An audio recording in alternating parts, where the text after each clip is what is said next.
Okay, well, good morning, everyone. I love the fact that I can say TGIF every time we meet for these COVID office hours. I know that our days are blurring and our weeks seem endless, but light will come at the end of the day, and Saturday and Sunday will be our time of rest. But I'm so appreciative that you've jumped on, and we're going to sort of catch up with all our partners, find out what's going on the national level, and just take it from there. So as we always do, we'll start with a moment of silence during this month of love. As you can see, I'm decked out in red. I've got my ears on, my Minnie Mouse ears. So as we celebrate love, we're also celebrating Black History Month. And so we honor the things that we've done well as people, and we sort of acknowledge where we've fallen short. And so let's just take a minute to remember those that we have lost to the pandemic and to violence and to just the structural inequalities that we are presented with. So let's take a moment of silence.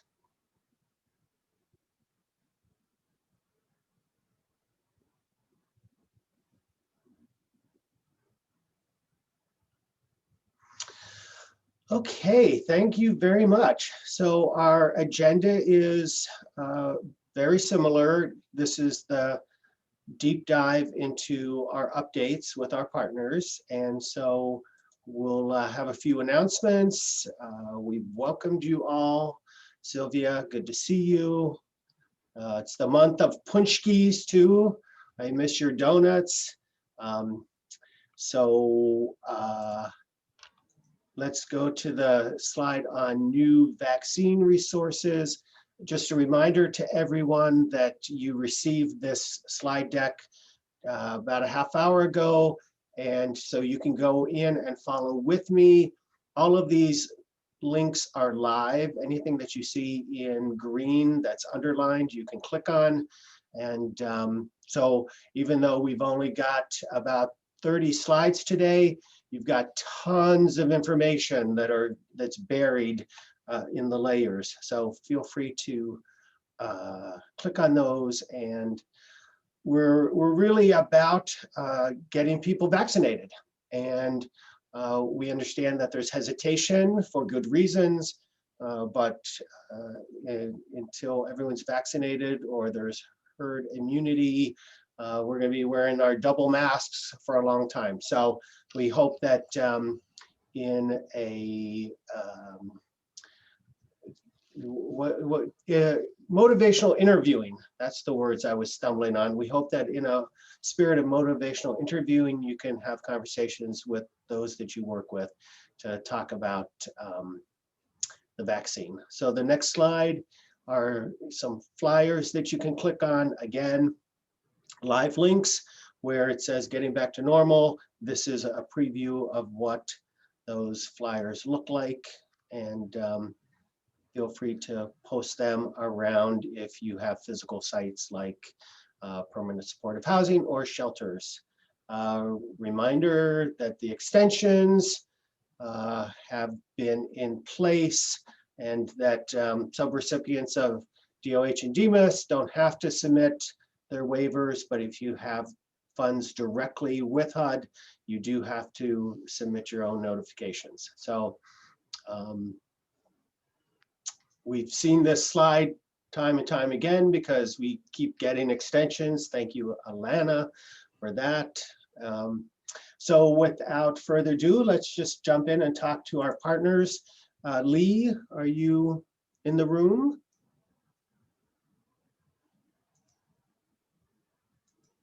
Do we see Lee? Church? I don't see Lee in the room. So.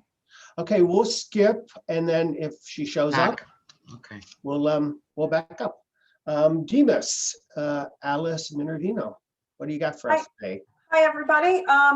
Just a quick housekeeping reminder that your name on your Zoom little square should be your full name for voting and attendance purposes.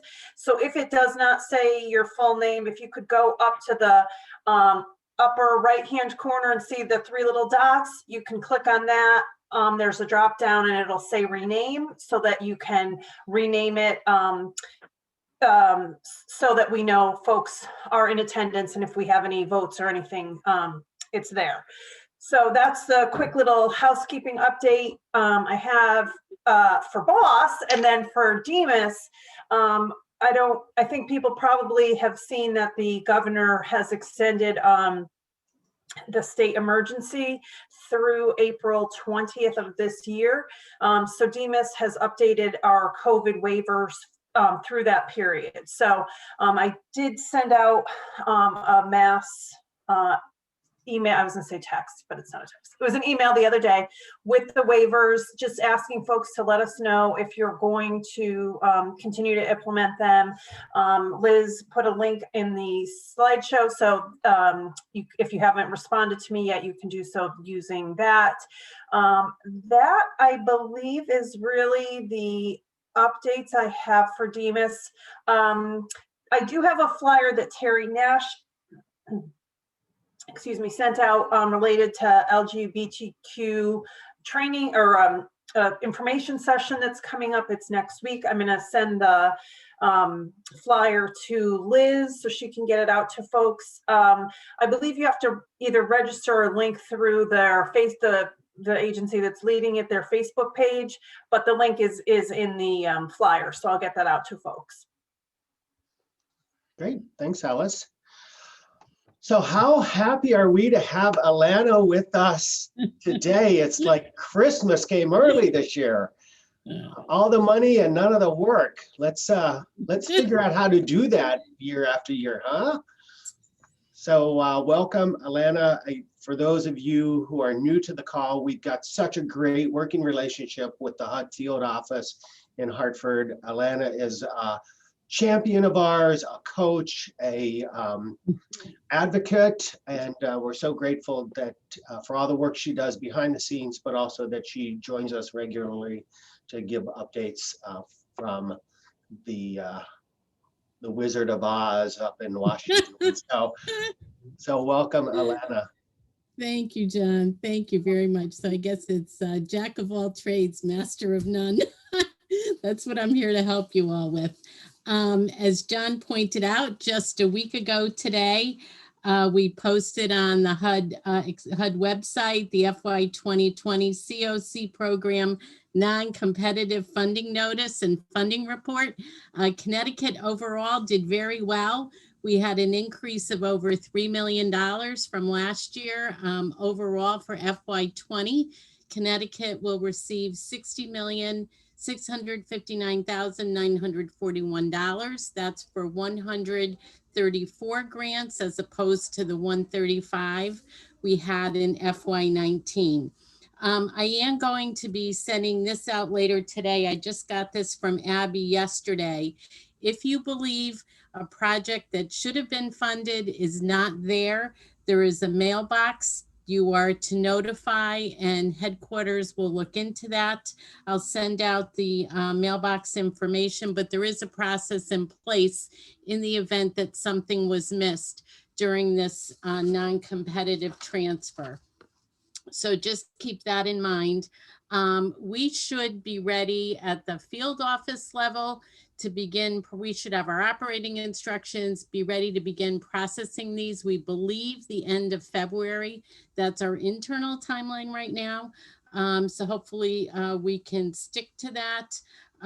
SNAPS is going to issue us operating instructions outlining the match requirements for affected projects and other important information. Obviously, we don't have that yet, but hopefully we'll be good to go by the end of February. So that's the great news for Connecticut today. And thank you all for working so hard to do what you do so well, because that lets our light shine at the federal level. So just a few quick notes from the Hartford field office. We are continuing to work remotely. That's now, we don't have a return to the office date yet. We can go in if we volunteer to do so, like I'm going in Thursday to get a new laptop, but basically everyone's working from home. We have CPD, we've completed our risk analysis for this year. As you know, we go in, we risk analyze every grantee that receives money from us, both formula and competitive. Headquarters has been notified we're done. We're just waiting for a monitoring goal for FY 2021. Once we get the goal, then I go through with the team and figure out who we're going to monitor based on the risk analysis results. And the plan right now, at least obviously subject to change, is that we will remotely monitor through the end of April. And then they'll reassess in May and see if we should continue to remotely monitor or if we're in a place where we can do on-site monitorings. But the plan at the moment is to begin with remote monitoring. So more to come on that. I would anticipate that's also going to wrap up throughout the month of February so that we can get started in March with monitoring. With regard to the waivers, thank you for submitting them. We have been notified, the Office of Inspector General is going to begin taking a look at the CARES Act amendments. So I'm creating a spreadsheet for the office, which we've been requested to do by headquarters to track all of those. So I really appreciate all the attention you've been giving to that. Hopefully we'll get the all clear from the OIG on that when the time comes. And then last but not least, just with regard to the staff, some of you know Brian Knatzer. He's our financial analyst. He's also in the Navy Reserves and he is being mobilized in May.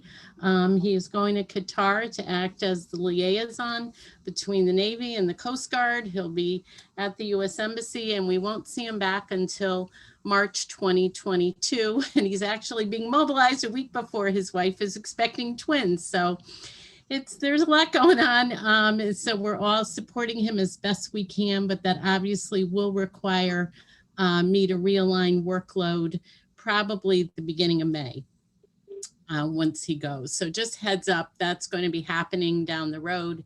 And if you hear from him, he's just trying to wrap up some things for us before he's mobilized. And I know you all join me in wishing him Godspeed. So that's about it from Hartford. Thank you. Absolutely. Yeah, send him our best. The timing couldn't be worse. Hey, just a reminder, folks, Housing Innovations is our consulting group that works with us to keep us on the straight and narrow. One of the things they do is go out and they do monitoring on behalf of Connecticut BOS so that when Alana and her team come out, you get winning scores and no money is recaptured. So I just want to remind everyone that when CT BOS comes out to monitor you, that's a gift. That's something you should embrace, be happy for, and pay attention to the corrective action plan template seriously. Alana doesn't want to pull back your money.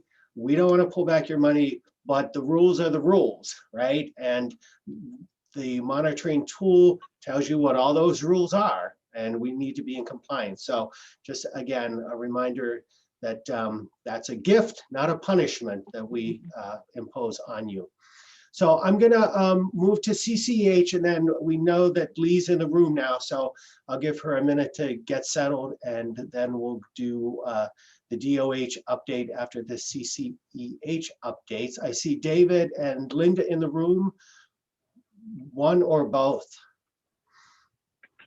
I can start on the vaccine communication. So I'm going to drop here in the chat the same web page at our site that we've been using for any updates about coronavirus. We're especially focused on supporting the Department of Housing with communicating with all the providers in our network. So I have, for the last 3 weeks, been collecting in a sort of rumor control memo email everything that we've been able to learn about the fast changing specifics of access to vaccines for the general population, your clients and staff, what's happening with congregate settings, what you can do in addition to registering through the VAMS portal.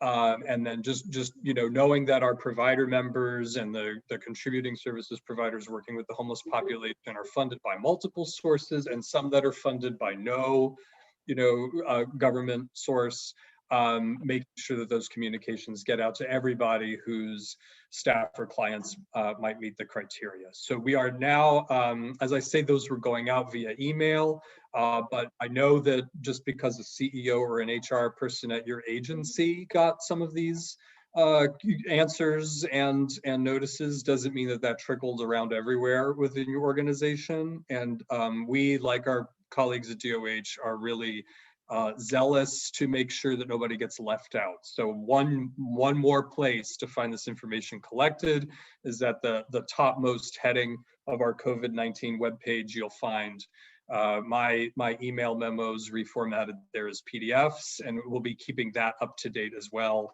I've been doing these weekly for now. In the vein of news, just want to mention, if you haven't seen already, that we're really happy to welcome our interim CEO, Yvonne Klein, former Commissioner of Department of Housing here in Connecticut, well known to many of you. So hopefully you'll be seeing her around on the circuit. That's all I've got. Thanks. Great, thanks, David. Linda, you have something for us? Just quickly, a reminder for folks that if you haven't yet entered your PIT people count into the PIT database, that was due last Friday, so we'll be following up with you. So far it's at 86%, so far kudos, you guys have done really well, but we're not quite there. And finally, this Friday is the deadline, and the folks who are in this room who are involved in the PIT know, to get your unsheltered and as well as sheltered count data correct and accurate, and let us know at CCH that has been done. So those are the two updates from PIT people count in the PIT database, and make sure the data is accurate and let us know. This Friday, as in today? As in, I'm sorry, next, I'm Okay. thinking it's been next week, February 10th. Thank you for the clarification, the 10th. I'm already moving on to next week, John. Hey, take a weekend. I need it, I need it. Absolutely. Thank you. Great, thanks.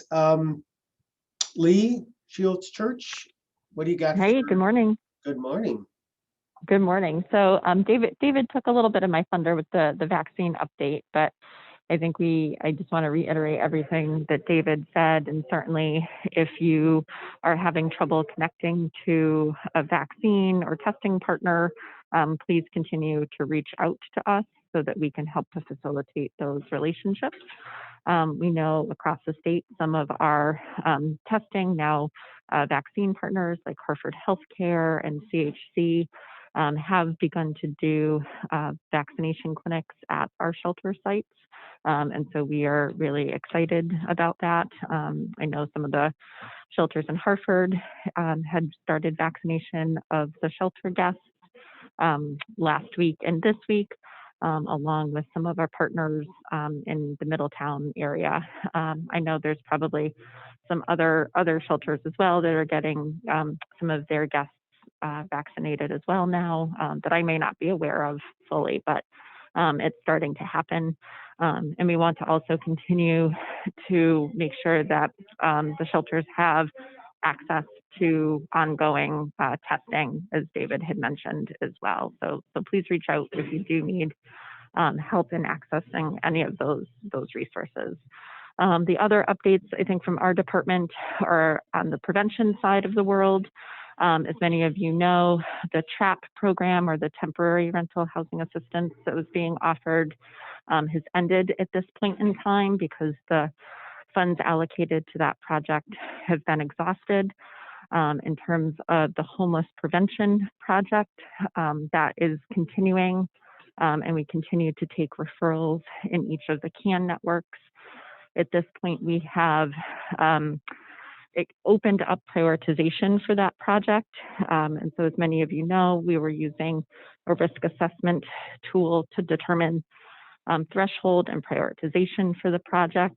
We have now opened eligibility up more broadly. So as long as a household is below 50% AMI, they've received a notice to quit for non-payment, and they continue to be in their primary residence in Connecticut, they would be eligible for the project. Of course, if they are receiving other subsidy, they would not be eligible. But that is continuing to take referrals. And then the other program that we are starting to work on, as many of you know, Connecticut received a new federal allocation of around $200 million to help support efforts to, again, keep people in their rental units and prevent eviction. Some more will be coming in the upcoming months about what that model is going to look like, but also being able to connect people to additional funding to support rental arrearage and rental assistance moving forward. And that's all I have. Great, thanks, Lee. We do have a couple slides on that Treasury pot of money that we'll dive into as part of our CT BOS updates. Looks like Suzanne is priming to lead us through those. I see, I am, but I see that I wanted to mention if people have questions or comments, put them in the chat or raise your hand. And I see Karen Futoma raised your hand. So do you have a question? You have to unmute yourself.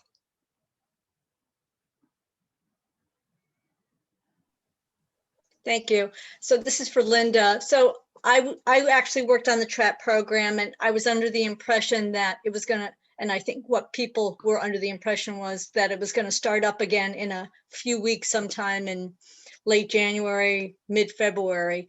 And from what I'm hearing from you, it may be months down the road now with the new package. And my other question that I'm actually being asked by municipal social service folks is, will we see any mortgage relief payments for homeowners who have been impacted negatively by COVID? So in terms of the TRAP project, certainly anyone who had applied for that project but was not able to be served because funds were expended, we are certainly working on prioritizing those households using the new funding. Again, what the model is going to look like or timeline, I don't have specifics around at this point.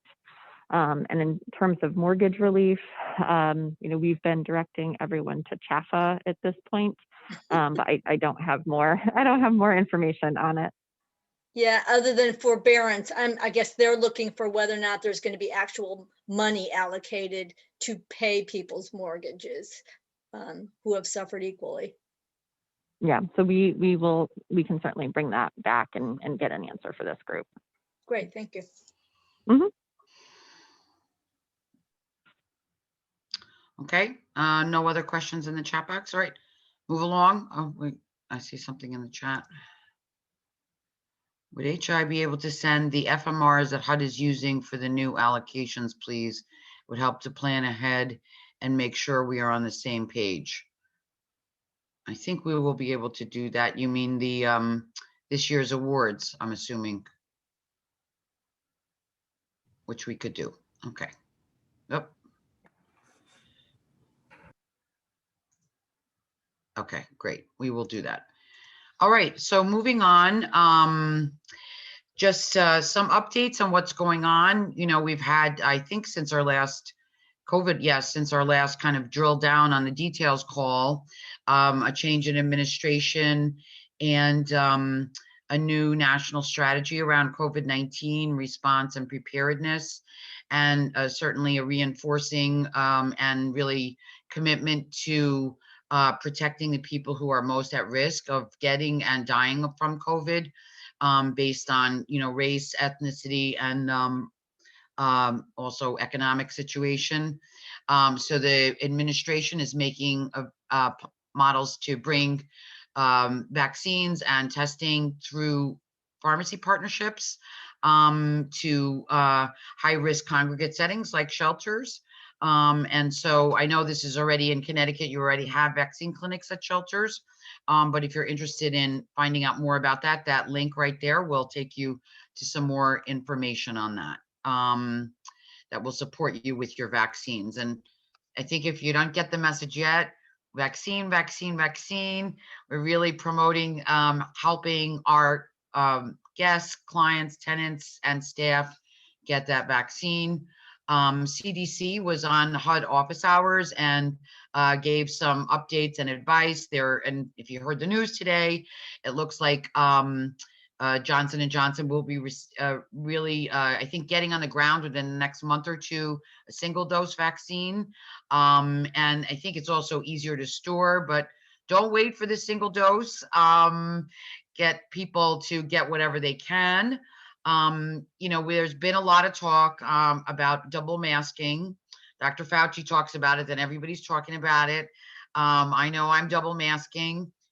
Obviously, we haven't had all the random control trials and all the tests on whether that's going to make a difference, but kind of common sense creates more barriers to transmission. So something to think about as you help people keep safe, your staff and yourselves. Money. So there's economic impact payments, which we've had before last year, and yay, we have them again because people are really struggling. And you can see the figures here, links to Q&A on these economic impact payments. Many of our clients, especially our homeless clients or people who have been homeless, are eligible for this and may not be getting it automatically because they haven't filed taxes in a while, various reasons, changing addresses, bank accounts closing, et cetera, et cetera. There's a connection, a link there to get your payment. And if you didn't get it, to make sure you get all of it, if you didn't get all of it when you got it. So make sure we want to share this information with our guests. And I'm sure, I think many of our staff also qualify for these economic impact payments. So let's make sure they're aware of that as well. This is the new rental assistance that Lee just mentioned. This is the federal kind of broad outline of this program, of this new $200 million that Connecticut got. And I think it's billions of dollars nationally to help people with rent and utilities during COVID as a result of COVID. It's money that's available for this whole calendar year. And it has, as you can read, the eligibility, because I'm not going to read the slides, even though John told me to read the slides today. I told him, no way, I'm not reading those slides. So these are the general eligibility. As the state of Connecticut starts this program, which Lee mentioned they will be working on, they may add additional criteria or focus these somewhat, but these are the general eligibility criteria for this money. The money came through the Treasury Department, so that's notable, as opposed to through HUD. So that means it's not necessarily subject to all the normal HUD requirements that we see on rental assistance funds. As you, just a little more detail, if you want the details, you can see we even have a graphic. More details is that, excuse me, money can fund rent, arrears, utilities, utility costs and arrears, and things related to housing, 90% of it. The remaining funds can be used for admin and housing stabilization services. So we can provide some assistance to people beyond financial assistance to help them, connect to benefits or resources or other things and get some case management services. And then you can talk about, as Lee mentioned, you cannot receive these funds if you're already receiving a federal housing subsidy. So just for everyone here, anybody who's living in one of the BOS COC units with a rental assistance subsidy on it would not be eligible for these funds. A little more details if you want more. It's 12 up to 12 months. You can get an additional hit of 3 more months or another booster dose of that. This is an interesting thing. As I mentioned, it's not a HUD program, it's Treasury Department. And so the funds can either be paid directly to the landlords, or the if the landlord doesn't want to get the money directly, which I don't know, probably not that many landlords, but maybe some don't want to do the paperwork, the funds can be paid directly to eligible households. So that's a unusual thing. If you want even more details than are on these slides, you can click on that FAQ button and get a little more information. Other news and updates, the CDC eviction moratorium was extended to March 31st, 2021. And you can see lots of links on that in terms of fair housing in the eviction moratorium, how to be eligible, what you need to do, because people need to be proactive in making sure that this moratorium applies to them. So plenty of resources to connect people who need this service. The COC competition, Alana already mentioned, that was the easiest NOFA ever. I'll just say, having worked on it for over 20 years, John's setting up a little celebration. And so all of, the goal, and I believe we're almost complete with our review to make sure everybody got funded. Everyone was just renewed existing grants. And so if anybody was missed, there's a process that Alana mentioned with the HUD field office to make sure that those funds are allocated, because the FMRs go up every year, the fair market rents in October. That means a lot of our grants are tied to how much is the cost of the rent for that unit for a month.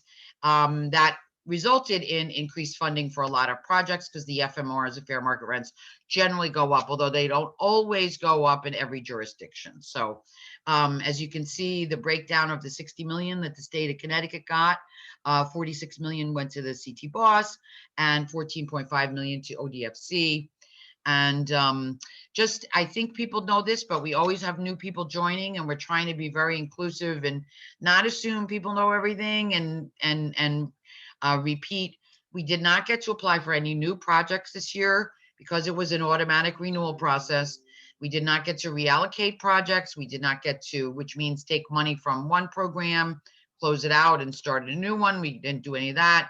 And we could not consolidate grants. So if an agency has two grants that are very similar, two scattered site permanent supportive housing grants, they could combine them, consolidate them, so they only have one to report on. It makes it easier to track. None of that was done last year. So it's very just straightforward renewing what we got. And then we also got planning funds based on the ARD. We still don't know what's going on with the DV bonus application. I should have asked Alana that. I missed my turn. We keep hearing that the DV bonus funds application will be coming out any day now, and that's been any day now for a long time, but we don't know when that will be. And then finally, I know you're all dying. Suzanne, Alana can speak to that, perhaps.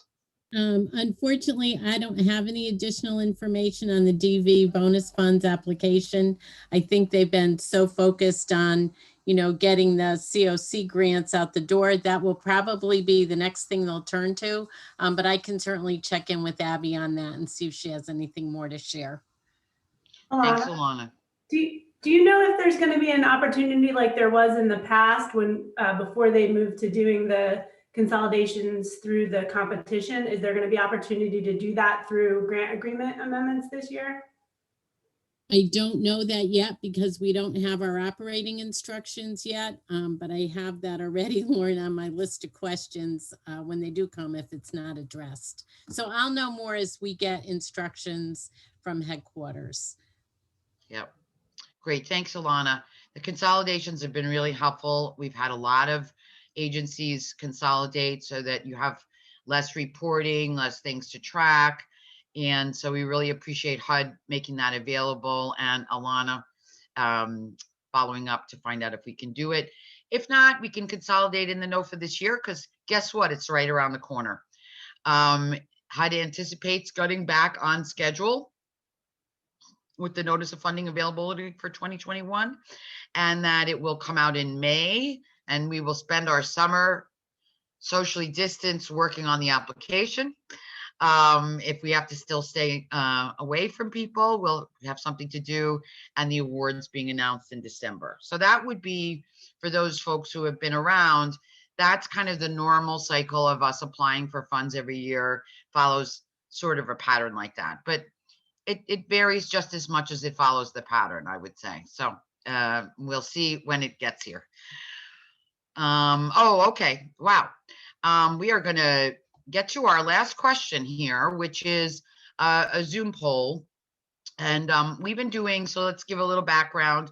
When COVID first hit, we were having office hours every week because everybody was freaked out. We wanted to help everyone get organized, and that was great for a while. And, you know, things got a little settled, and we had, you know, things kind of figured out.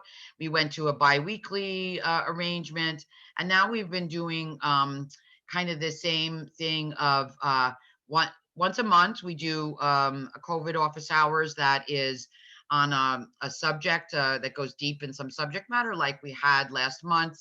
Vaccine hesitancy was our topic, which and working with people to get them motivated to take the vaccine, which is great, fabulous presentation. We've had presentations on lots of other topics. And so we wanted to take a poll of the group today to hear what people would like to see in future COVID office hours. And I'm the only one who can't see the poll for some reason, since I'm sharing my screen. So I don't know if it's up. Somebody let me know. It's up. Okay. So the poll is up, and let us know what we can do to provide information that's going to be helpful. We try to do half-hour bites, 45 minutes, so we can drill down on things that you need to hear about. We know there's a lot of information out there, but sometimes it can be helpful to focus and drill down on some topics. So let us know. How's the poll going? So Liz, do you want to sort of instruct folks on how to do this? And is there an option for suggesting outside of the poll other topics? You know what, that folks can do that in the chat room. We couldn't do a comment section in this, but so if people could just pick their top answer here, but if they have other ideas, to certainly share it in the chat room. And you can always reach out to us. We always keep an ongoing list of ideas that people share with us. Susie Rivera says you can only pick one in the poll. Is that correct? Yes, it's just one. It's your favorite. She doesn't like that. Oh, Susie, you send me an email on your other thoughts. I will collect them. So Liz, would you? We're trying to get a sense of priorities, you know, with this, right? And there's so many things we could be talking about to help prioritize. Sorry, John. Just if Liz could read through the options for folks who may be on the phone. So these are the trainings you'd be, which topic you're most interested in. So staying safe at work, information on PPE, how staff are interacting with clients and sharing best practices, dealing with grief related to COVID-19, supporting parents with virtual learning and children's social emotional challenges, the new program we just talked about with the Treasury Emergency Rental Assistance that DOH is going to administer, or none. Maybe you've had enough trainings. And then if you have a suggestion, you can just put it in the chat box. I see Kim Jakowski says she can't see the poll. I think maybe if you I'm not sure if you're on a tablet, sometimes that can affect it, or the phone. I know the Zoom app is not the same on everything.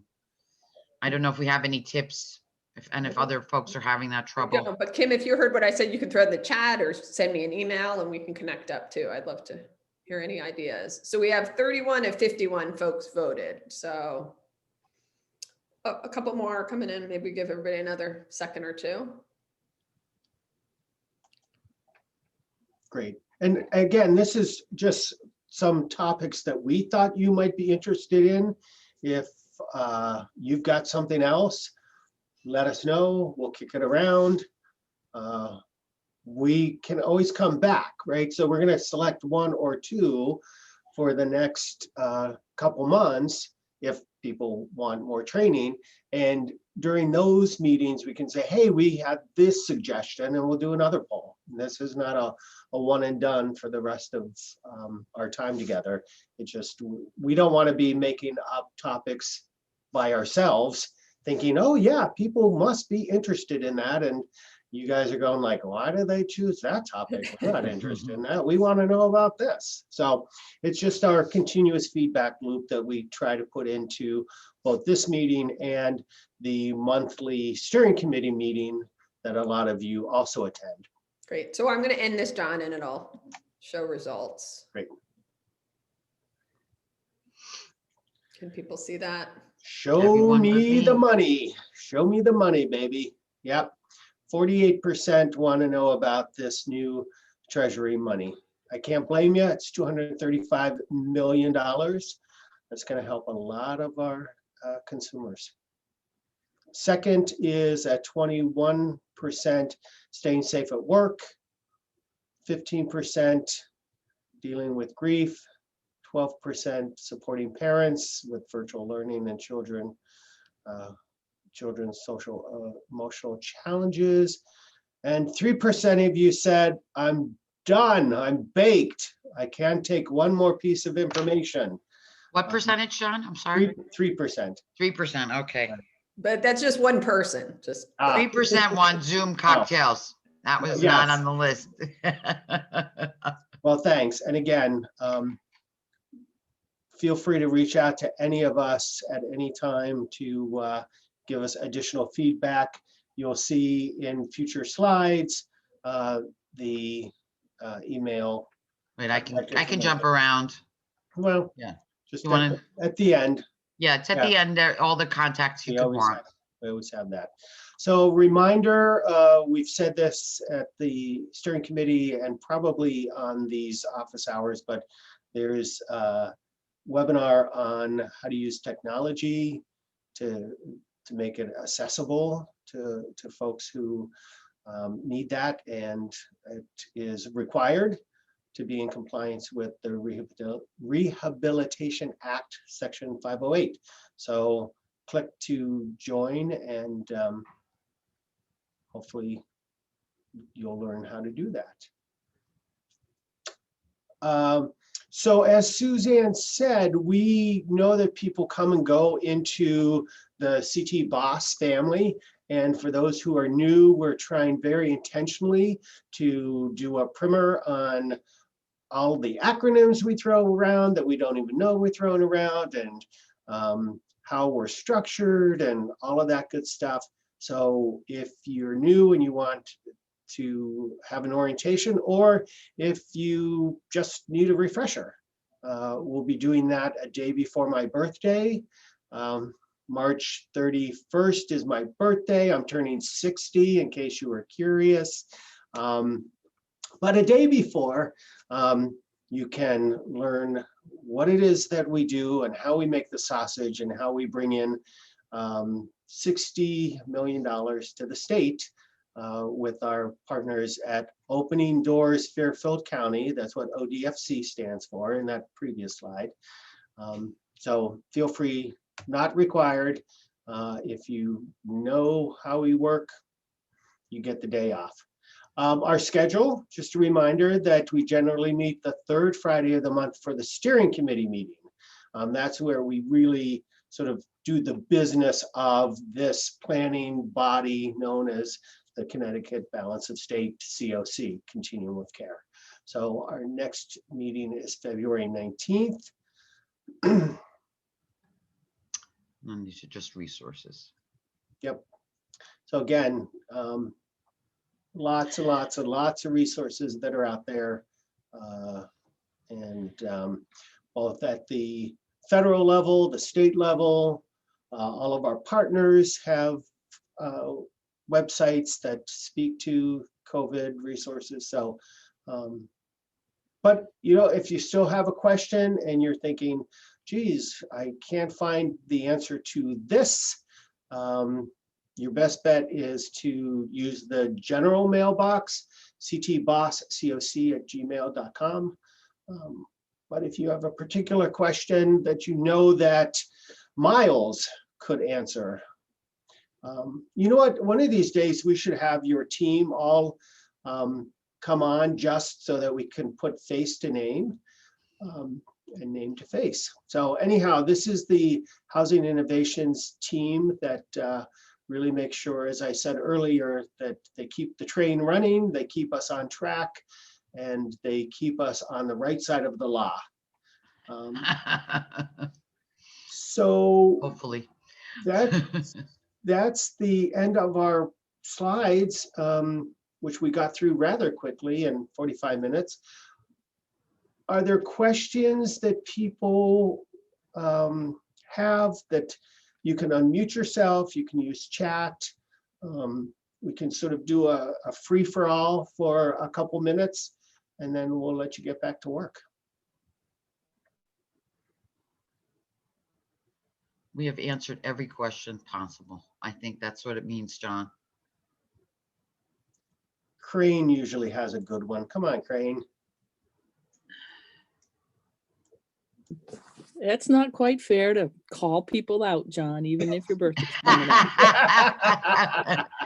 No one ever called John fair. Let's just be clear. Don't you remember when we'd sit around that big circle? I'd be Yeah. pointing at people. Well, John, I'm your elder. Oh, okay. Touche. All right. No, I think the reminder is for everyone to really breathe and hydrate. I really appreciated that you posted dealing with grief around COVID. And I think that we have so much that is important, and spending our time as wisely as we can. So I voted for the Treasury information on the Treasury program, but I don't think any of the other ones are less important. And it might be a reflection of the composition of our group that we're not as focused on family needs or other needs, but they are all still important, and self-care, as you remind us so well, is really essential for us to keep going. Great. Thanks for that, Crane. I appreciate that wisdom and that reminder. Early on, I think we were a lot better about sort of breathing and taking time for ourselves and being good to ourselves. And so let's not lose track of that as we sort of slog through this pandemic. Someone said a note saying Mr. Phil Lysiak is missed. Oh, yeah. We all miss Phil. Yes. Not the same without him. I think I just would add one more thing, which wasn't on the slides. We haven't set the date for our next COVID office hours. It would be one of our deep dive on content / training sessions. We've been kind of keeping to the first Friday. I think that we are hoping to keep to first Friday, but we'll get that date out as soon as possible, since we don't have the next COVID office hours, I don't think, out for everybody or topic. That's why we did the topic today. So. Well, I have a feeling it's going to be about money. If they're ready, they may not be ready. Lee said you need to figure things out. So. Well, maybe we'll do a sort of a hybrid. Where are they now? What have they thought through? And then the second half can be something. And we can, as a team, sort of think about maybe we do one of those topics that are more head, like money and process, and then maybe we do one that's more heart, which is dealing with grief or support or self-care. So, but again, give us your feedback either in the chat room or offline. And I think we've pretty much run the course for today. I mean, people can stay on and sort of chat and sort of share your lunch if you want, but otherwise I think we're good to go. So appreciate you all, and really seriously, be good to yourself, be good to those that you meet. We're going to get through this, and much love and God bless. Bye.